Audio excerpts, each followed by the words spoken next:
E se uma das histórias mais conhecidas do mundo não for só sobre fé, mas sim sobre um jogo de xadrez político super complexo, hoje a gente vai mergulhar no capítulo 5 do livro de Êxodo para descobrir um conflito estratégico de altíssimo nível que estava o tempo todo bem na nossa frente.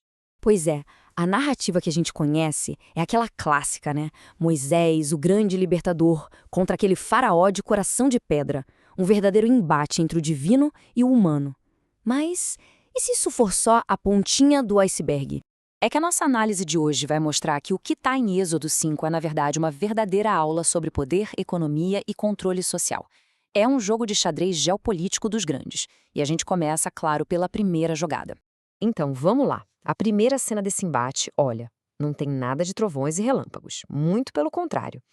Tudo começa ali, no silêncio de uma corte real, quase como uma negociação diplomática. Tudo friamente calculado. Repara só, Moisés não chega lá chutando a porta e exigindo liberdade agora. Não. O pedido inicial é bem mais sutil. Uma viagem de 3 dias para um festival religioso. E olha que interessante, no Egito Antigo isso era algo até conhecido. Era tipo pedir uma licença religiosa, uma folga.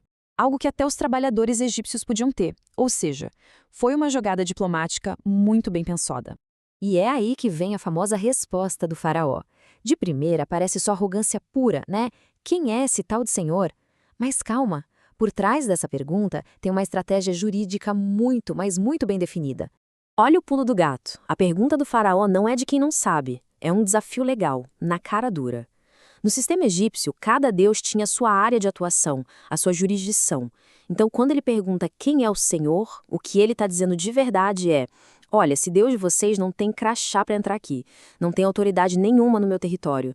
Essa força de trabalho é minha e dos meus deuses. É uma jogada de poder, pura e simples, não tem a ver com fé nesse momento. Ok, com a sua autoridade legal, digamos assim, bem estabelecida, o faraó parte para o contra-ataque. E é um contra-ataque devastador. Só que a arma dele não vai ser o exército, não. Vai ser algo bem mais sutil e, sinceramente, muito mais eficaz. A economia.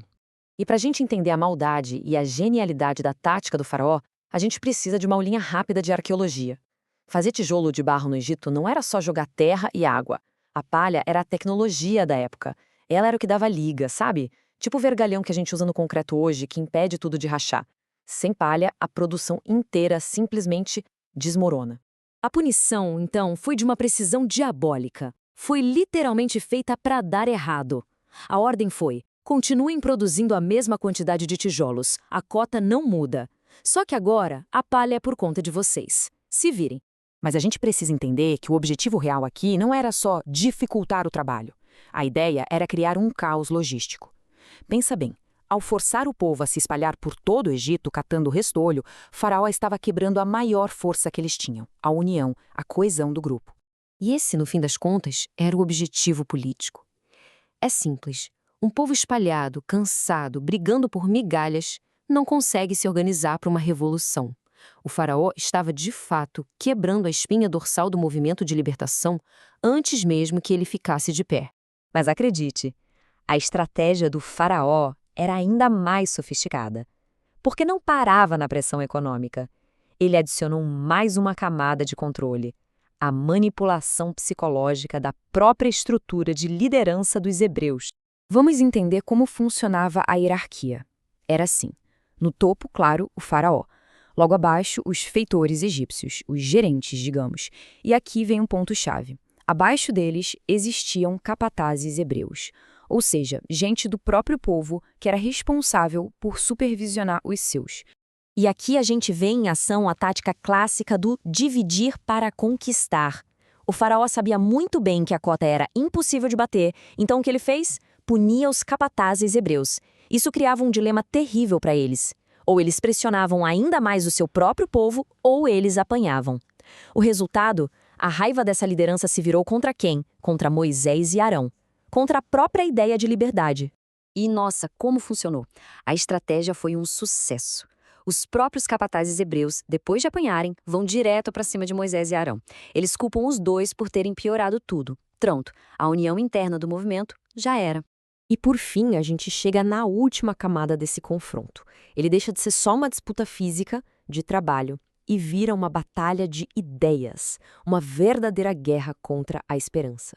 O que a gente tem aqui é um choque de duas visões de mundo completamente diferentes. Pensa assim, para o faraó, o trabalho para o Estado era quase uma religião. Fazia parte da ordem do universo, da justiça divina, a tal da Maat.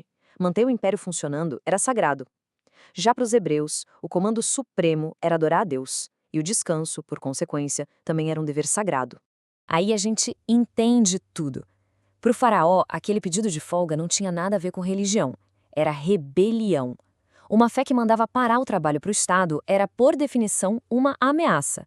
Uma ameaça direta à economia e à segurança nacional.